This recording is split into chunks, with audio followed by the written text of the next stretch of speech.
Hi, welcome to Story Time with Gigi. Today we're going to be reading another Disney story from this Happily Ever After Stories collection, A Treasury of Tales. Our story today comes from The Little Mermaid, and it's entitled A Special Song.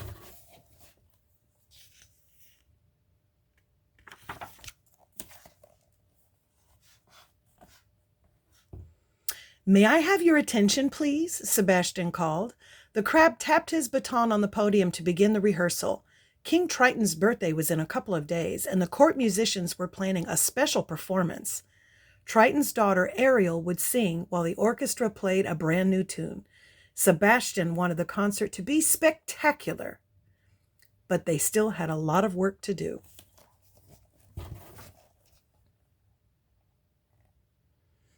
The crab raised his baton and the musicians began to play. Beautiful music filled the sea until clang. Who did that? Sebastian demanded. I did, said a timid voice.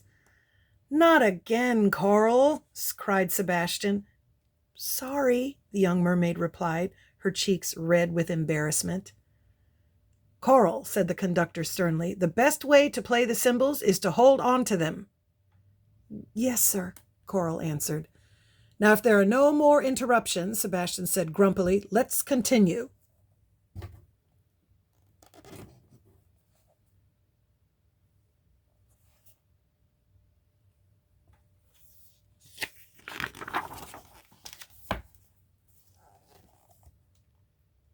The rehearsal went from bad to worse. Coral kept missing her cues. She dropped her cymbal a second time. Clang! Then she tripped and landed on top of the kettle drum. As Ariel watched, Sebastian threw down his baton. Rehearsal is over, the crab yelled and stormed off.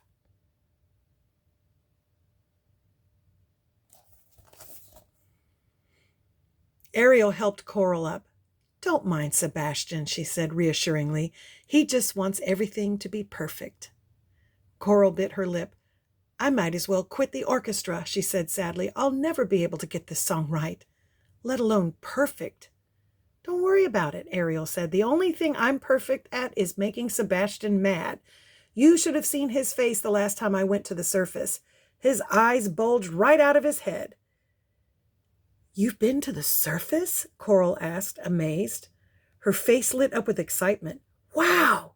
You must be the bravest mermaid ever.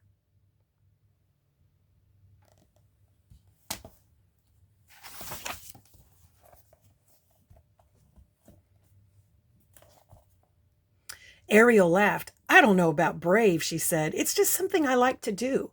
I'm sure you have a hobby, right? I don't know, said Coral. I have 9 brothers and sisters, so I'm never really alone. I know what you mean, Ariel admitted. I have a lot of sisters myself, but I have a special place where I keep my collection of treasures. Would you like to see it? I'd love to, Coral exclaimed. The 2 mermaids swam to Ariel's grotto. Make yourself at home, Ariel said to Coral when they arrived. Flounder the fish was there. He waved a fin at them. Coral swam around the cavern, examining jewelry and shiny trinkets. Where did you find all of these? She asked Ariel as she put on a strand of pearls. I found some of it at the bottom of the ocean, said Ariel. And in sunken ships, Flounder added.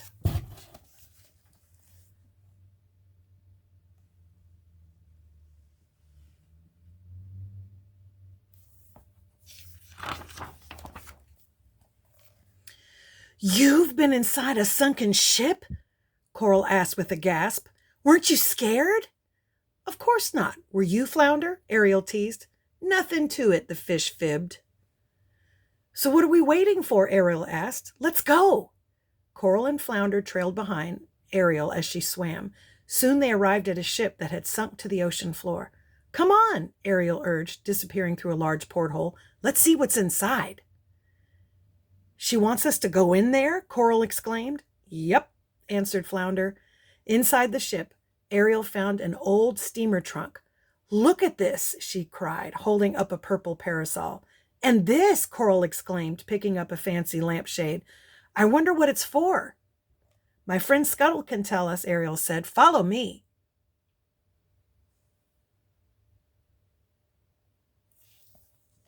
at Flounder wearing the pearls.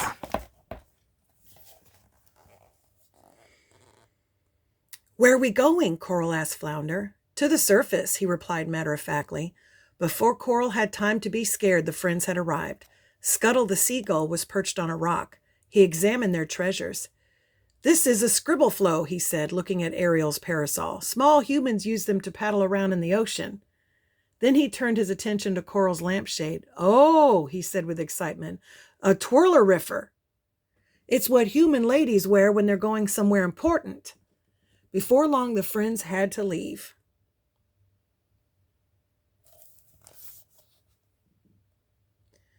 As they headed home, Coral asked Ariel if she could keep the twirlerifer at the grotto. It might get lost or broken at home, she explained. Of course, Ariel agreed. The grotto is my secret place, and it can be yours, too. A few days later, when Ariel swam to the grotto, she heard someone singing. The voice was strong and clear, but sweet, too. When Ariel looked inside into the grotto, she saw her new friend. Coral, Ariel cried, I didn't know you could sing.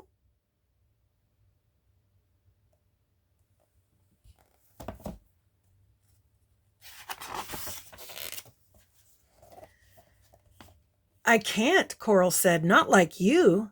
Nonsense, you have a lovely voice, Ariel declared. You should be singing in the concert, not playing the cymbals.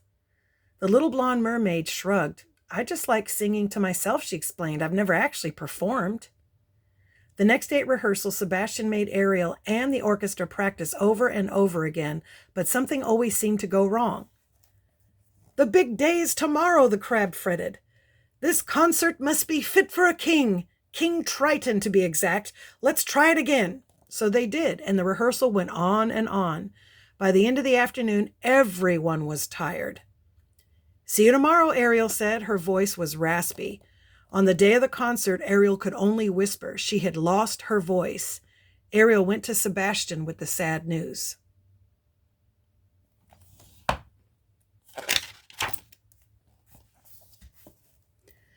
It's my fault, Sebastian moaned. Yesterday's rehearsal was too long. Now who's going to sing the solo? Ariel motioned for Sebastian to follow her. Then she led him to the grotto where Coral was singing. Sebastian asked the blonde mermaid to take Ariel's place. Me?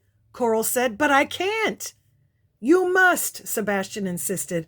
Otherwise, King Triton's birthday celebration will be ruined.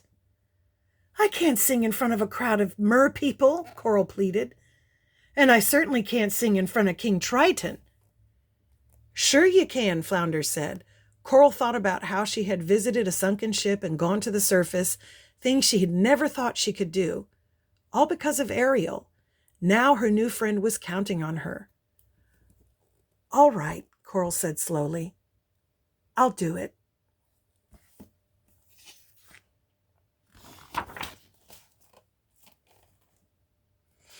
That night when Coral peeked out from backstage, she nearly fainted. The entire kingdom was there, including her parents and all of her brothers and sisters. King Triton and Ariel sat in the royal box. When it was time, Coral took a deep breath and swam on stage. As the orchestra started playing, she sang softly. But as her confidence grew, Coral's voice got louder. Before she knew it, the concert was over and the audience began to clap and cheer. Coral, said Sebastian, smiling broadly, you can give away your cymbals. From now on, you're going to be a court singer.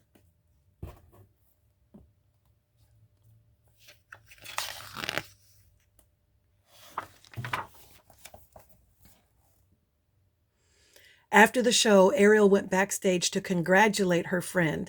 She found Coral with her family. I didn't know you could sing like that, one of Coral's sisters exclaimed. No one ever would have known if it wasn't for Ariel, replied Coral. She believed in me, and that helped me believe in myself. Ariel still couldn't speak, but she smiled at Coral and gave her a big hug. She was glad everything had worked out so well. It had been a wonderful evening. And that's our story. I hope you liked it. Make sure you like and subscribe and share with your friends. Bye until next time.